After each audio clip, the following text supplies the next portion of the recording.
Na vrchol Lysé hory se vydáme od přehrady Šance. Toto skvostné vodní dílo z roku 1969 se sypanou hrází, ve své době nejvyšší u nás, je klenotem Beskyd.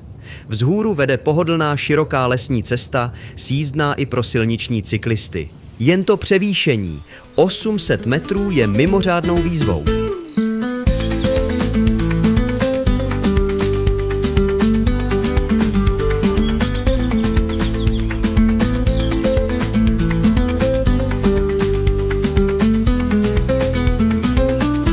Už po chvíli, když vyjedeme z hustého lesa, otevřou se před námi vyhlídky na Beskydy a Javorníky. Občas zahlédneme vysílač na vrcholu Lysé hory, který se zdá být téměř na dosah. Opak je pravdou. Zvlášť závěrečné stoupání dokáže dát cyklistům zabrat. Ale nevadí. Po většinu trasy je cesta pohodová.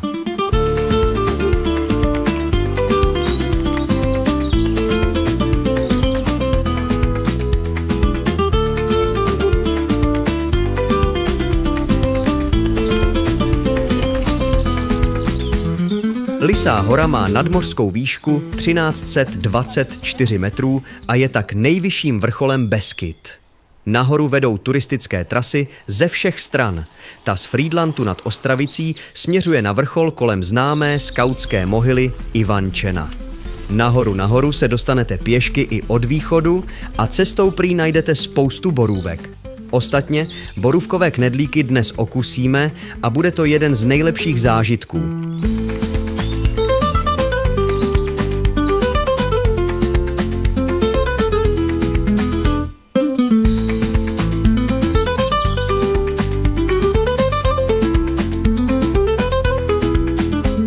A už je tu závěrečné stoupání, krátký pohled na přehradu Šance v údolí a za chvíli už budeme pod vysílačem z roku 1980.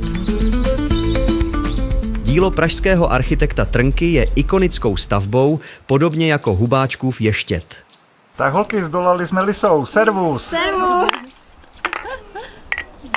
Při dobré viditelnosti lze spatřit Malou Fatru, dokonce i Tatry.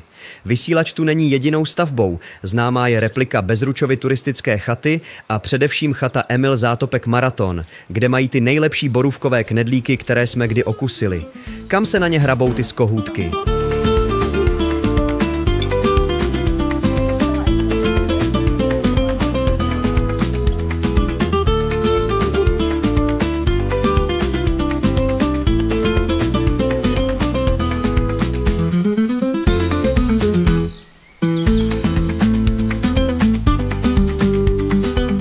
Od betonového obelisku, odkud je nejhezčí vyhlídka západním směrem, prý až na Praděd, konečně sjedeme do údolí. Je potřeba být opatrní, protože o prázdninách a víkendech je tu značný provoz. A to sem ještě chtějí postavit lanovku. Snad se to nezdaří a rozhled z vrcholu bude odměnou jen pro ty, kteří nahoru vyšlapou po svých.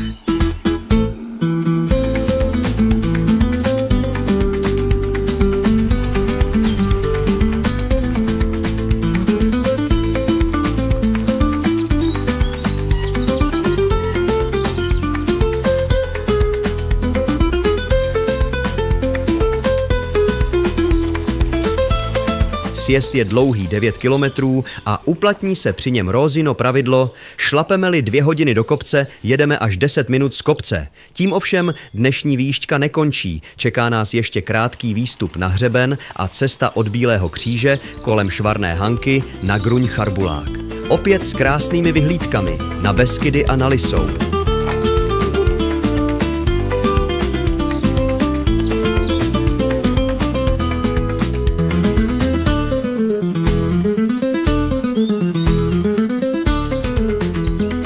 Na Bílém kříži je pokusný skleník Akademie věd, kde vědci zkoumají, jak rostou rostliny.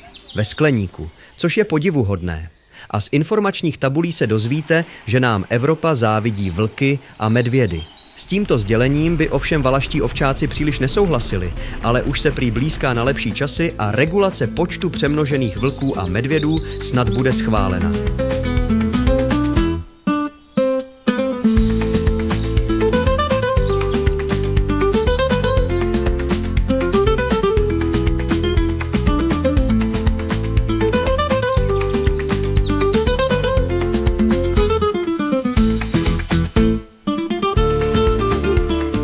Hřebenovka je nenáročná a díky všudy přítomným pastvinám dohlédneme odtud až na Malou Fatru.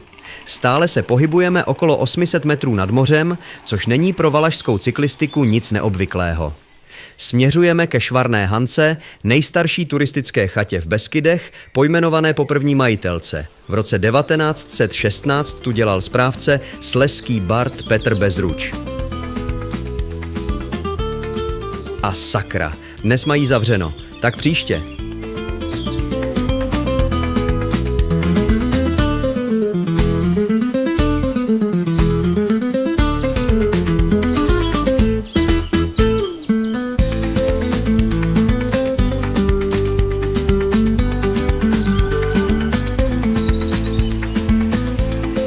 V horské vesničce Gruň už z dálky spatříme krásný dřevěný kostelík Panny Marie. Vedle stojí bývalá Bezručova škola, v níž Petr Bezruč neučil ani nedělal školníka, jak by se mohlo zdát, ale protože často jezdil do Beskyd, je tu po něm pojmenováno kdeco. Pokocháme se pohledem na vzdálenou Lysou horu a zamíříme se občerstvit do horského hotelu Charbulák. Ten je z roku 1816 a je to nejstarší hotel v Beskydech. Gruň, Charbulák. A z jeho terasy je krásná vyhlídka na Malou Fatru.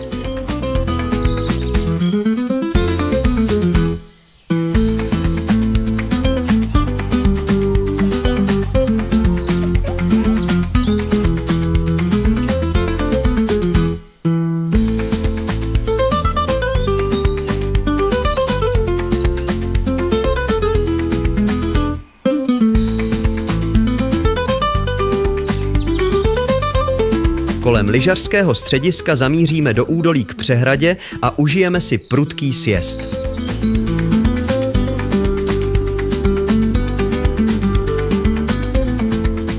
Pak už zbývá jen pár kilometrů po asfaltce kolem vodního díla. Příště se podíváme do Hostýnských vrchů. Vyrazíme od hradu Lukov a převýšení na trase bude ještě o polovinu větší než dnes, takže se máte na co těšit.